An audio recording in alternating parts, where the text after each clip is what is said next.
Study IQ IAS, अब तैयारी हुई अफोर्डेबल।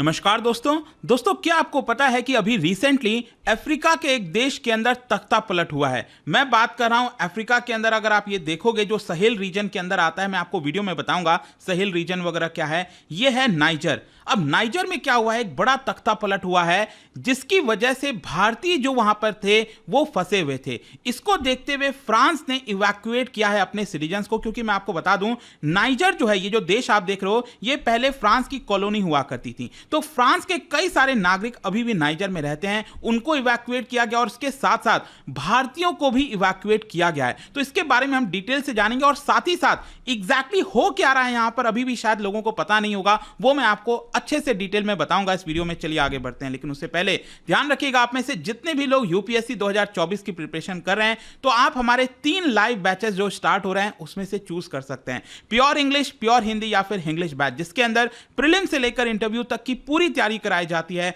आपको कुछ भी और लेने की आवश्यकता नहीं पड़ेगी, चाहे पर्सनल मेंटरशिप हो, टेस्ट सीरीज हो गया, सब कुछ आपको इसके अंदर मिलेगा। सिंपली हमारे वेबसाइट ऐप पर जाइए या फिर कमेंट सेक्शन में इसका लिंक है, वहां पर जाकर यूज करना है कोड अंकित लाइव। अब ये जो कोड है अंकित लाइव, इससे आपको मैक्सिमम डिस्काउंट मिल जाएगा। और इसके अलावा अगर आप एमसीक्यूज अटेम्प्ट करना चाहते हैं तो मेरे इंस्टा पेज पर जा सकते हैं, वहां पर स्टोरीज में जितने भी एमसीक्यूज हैं उसको आप अटेम्प्ट कर पाएंगे।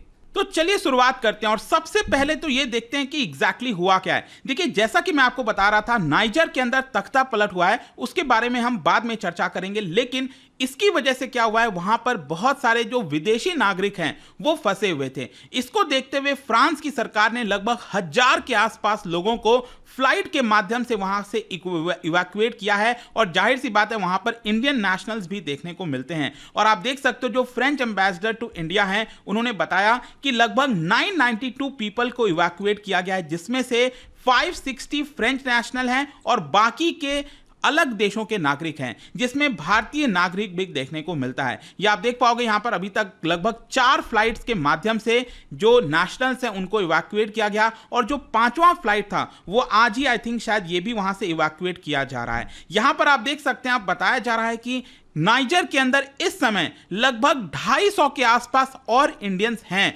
और इसी को लेकर हमारी जो मिनिस्ट्री ऑफ एक्सटर्नल अफेयर्स हैं, उन्होंने इसके बारे में जानकारी दी। उन्होंने ये बताया थर्सडे को कि भारत जो है काफी क्लोजली मॉनिटर कर रहा है जो भी सिचुएशन है नाइजर के अंदर, और इसको देखते हुए जो 250 नागरिक हैं वो हमारे कांटेक्ट में, मतलब नाइजर के अंदर जो हमारी एम्बेसी है वो उनके साथ लगातार कांटेक्ट में बनी हुई है। जिस भी तरह की उनको हेल्प चाहिए वो हम इंडियन कम्युनिटी को प्रोवाइड कर रहे हैं। और आप में से अगर कई लोग सोच रहे हैं कि फ्रांस ने कितने भारतीय नागरिक को वहां से निकाला है, तो लेट मी टेल यू, 10 से 15 के आसपास बताया जा रहा है वहां से निकाला गया है, जो कि तुरंत फ्रांस के द्वारा जो ऑपरेटेड फ्लाइट था उसके माध्यम से वो फ्रांस पहुंच गए और फ्रांस से वो अल्टीमेटली भारत लाए जाएंगे। लेकिन अब क्वेश्चन यह है कि आखिरकार ये नाइजर में हो क्या रहा है, ये मैं आपको थोड़ा सा अच्छे से बताता हूं। देखो, नाइजर एक ऐसा देश है जहां पर पिछले कई दशक से बहुत ज्यादा परेशानी देखने को मिल रही थी, लेकिन फाइनली क्या हुआ था, रिसेंटली जो है एक डेमोक्रेटिकली इलेक्टेड गवर्नमेंट आई थी और उनके जो प्रेसिडेंट हैं वो बने थे मोहम्मद बज़ौम। ठीक है, यह मैं आपको पिक्चर में दिखाता हूं, ये आप देख रहे हो, he was the president of Niger, Mohamed Bazoum, ये जैसा कि आप देख सकते हैं। एंड हुआ क्या है कि इनको सुरक्षा देने की जो जिम्मेदारी थी, अब आपको पता ही होगा जैसे भारत के अंदर प्रेसिडेंट के गार्ड होते हैं, प्राइम मिनिस्टर की सिक्योरिटी होती है, वैसे ही जो प्रेसिडेंट बज़ौम है उनको सिक्योरिटी देने का जो काम था जिन लोगों का, उन्होंने ही तख्ता पलट कर दिया है। मतलब जो प्रेसिडेंट के गार्ड हैं और उनके जो चीफ हैं, ये जो आप नीचे फोटो में देख रहे हो, इनका नाम है जनरल अब्दुल रहमान चियानी। जी हाँ, जनरल अब्दुल रहमान चियानी, जैसा कि आप पिक्चर में देख सकते हो, इन्होंने ही अपने प्रेसिडेंट का तख्ता पलट कर दिया। सोच के देखिए, ऐसा भी होता है दुनिया के अंदर। और एक्चुअल में क्या हुआ कि जो प्रेसिडेंशियल गार्ड हैं उन्होंने पैलेस के बाहर ही यहां पर ये पूरा तख्ता पलट किया। And let me tell you, 1960 के बाद से जो प्रेसिडेंट बज़ौम थे वो पहले इलेक्टेड लीडर थे नाइजर के अंदर।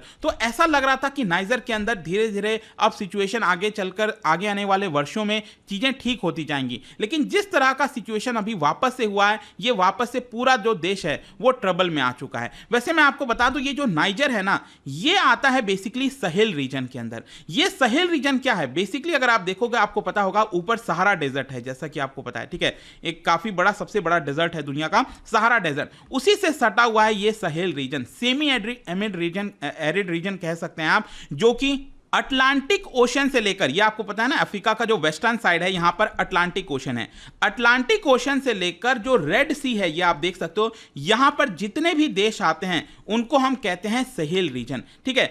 सहेल रीजन लंबे समय से अगर आप देखोगे तो बहुत ही ज्यादा पुअर देशों के अंदर काउंट किया जाता है, और वहां पर अक्सर जो है काफी ज्यादा फाइट देखने को मिलती है जिहादिस्ट के द्वारा, वहां पर मिलिट्री रिजिम्स देखने को मिलते हैं, मतलब सिचुएशन इस सहेल रीजन के अंदर काफी नाजुक रहती है, वहां पर यूजुअली आपको इसी तरह की लगातार फाइट देखने को मिलेगी। तो क्या हुआ था इस पूरे सहेल रीजन के अंदर, नाइजर इकलौता ऐसा देश था, ये जो नाइजर था ये इकलौता ऐसा देश था यहां पर फाइनली जो डेमोक्रेसी है वो धीरे धीरे रिटर्न हो रही थी, और कहीं ना कहीं जो वेस्टर्न कंट्रीज हैं उनको लग रहा था कि वो नाइजर की मदद से यहां पर बाकी रीजन्स में भी डेमोक्रेसी धीरे धीरे ला सकेंगे। लेकिन क्या हुआ यहां पर, अब आपको पता ही है, क्योंकि वेस्टर्न कंट्रीज की हम बात करें तो वेस्टर्न कंट्रीज अगर अपना इंफ्लुएंस यहां पर फैलाना चाहेंगी तो ऑब्वियस सी बात है, दूसरी तरफ रशिया है, रशिया भी अपना इंफ्लुएंस इधर फैलाना चाहेगा, तो एक प्रकार से रशिया का जो इंफ्लुएंस था इस पूरे रीजन के अंदर उसको खत्म करने की कोशिश की जा रही थी वेस्टर्न कंट्रीज के द्वारा। लेकिन अब क्योंकि वापस से ये तख्ता पलट हुआ है नाइजर के अंदर,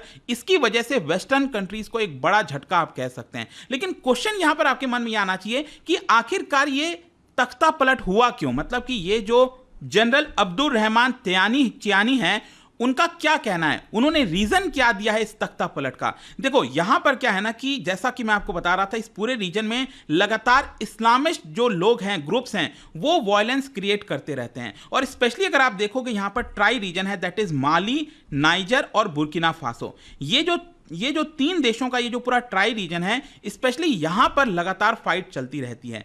तो बेसिकली क्या हुआ है कि जो जनरल हैं अब्दुल रहमान चियानी, उन्होंने ये रीजन दिया है कि ये जो पूरा डिस्टरबेंस हो रहा है इस्लामिस्ट जिहाद के द्वारा उसको हम खत्म करना चाहते हैं, उसको हम यहां पर हटाना चाहते हैं, क्योंकि जो प्रेसिडेंट थे वो यहां पर इसको हटा नहीं पा रहे थे, और इसी की वजह से हमें तख्ता पलट करना पड़ा ताकि यहां पर हम शांति ला सकें। तो आई होप कि आपको समझ में आ गया होगा कि उनके द्वारा रीजन क्या दिया जा रहा है, और एक्चुअली क्या है कि वहां पर लगातार काफी ज्यादा अनरेस्ट देखने को मिल रहा था, वायलेंस देखने को मिल रहा था, और इसीलिए बहुत सारे ऐसे लोग भी हैं नाइजर के अंदर जो इस तख्ता पलट को सपोर्ट कर रहे हैं। उनका कहना है कि हाँ ये तख्ता पलट होना चाहिए था। लेकिन यहां पर मैं आपको यह भी बता दूं, अभी भी बहुत ज्यादा डाउट है कि ये जो तख्ता पलट हुआ है, इन्होंने जो जनरल ने तख्ता पलट किया है, क्या एक्चुअल में वो इस्लामिक जिहाद से छुटकारा पा पाएंगे, क्या वहां से उन लोगों को खत्म कर पाएंगे, यह भी एक बड़ा प्रश्न है। क्योंकि बताया जाता है कि उस पूरे रीजन में जो यहां पर प्रेसिडेंट थे मोहम्मद बेज़ौम, वो भी यहां पर एक प्रकार से काफी काम कर रहे थे,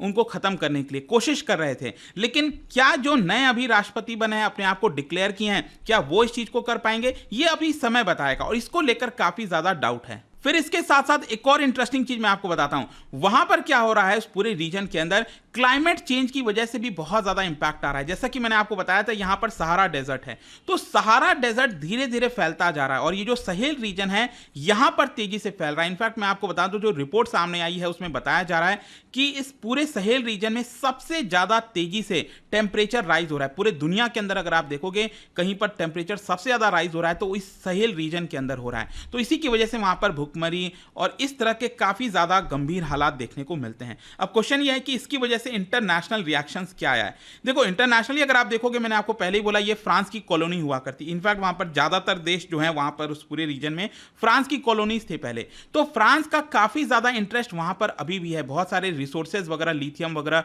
वो फ्रांस वहां से लेने की कोशिश करता है। तो फ्रांस ने तो पूरी तरह से इसको कंडेम किया और अभी भी कहा है कि यहां पर जो प्रेसिडेंट बेज़ौम हैं वही उस देश के लीडर हैं। यहां पर जो तख्ता पलट किया गया है चियानी के द्वारा, जनरल चियानी के द्वारा, वो बिल्कुल भी सही नहीं है, और फ्रांस चाहता है कि इंटरनेशनल कम्युनिटी में लगातार इसको पूरी तरह से रिजेक्ट किया जाए। US secretary of state Anthony Blinken ने भी कहा है कि प्रेसिडेंट को तुरंत इमीडिएट बेसिस पर रिलीज करना चाहिए, उनको अरेस्ट नहीं करना चाहिए। African union, west African regional bloc, ये सारे अगर आप देखोगे तो उन सभी ने कंडेम किया यहां पर। लेकिन एक देश है जिन्होंने इसको फेवर किया है, और वो देश कौन सा होगा? ऑब्वियस सी बात है रशिया, क्योंकि वहां पर रशिया का भी इंटरेस्ट है। और मैं आपको इंटरेस्टिंग चीज बताता हूं, रशिया का वैगनर ग्रुप, आपको याद है ना अभी रिसेंटली क्या हुआ था, वैगनर ग्रुप खुद यहां पर मॉस्को के अंदर तख्ता पलट करने की कोशिश कर रहा था, ऐसा अभी रिसेंटली सीन आया था। और इनके जो लीडर हैं वैगनर ग्रुप के, प्रिगोजिन, वो यहां पर कोशिश कर रहे थे। तो प्रिगोजिन का भी रिसेंटली स्टेटमेंट आया और उन्होंने कहा है कि ये तो एक बड़ी जीत है वहां के लोगों के लिए।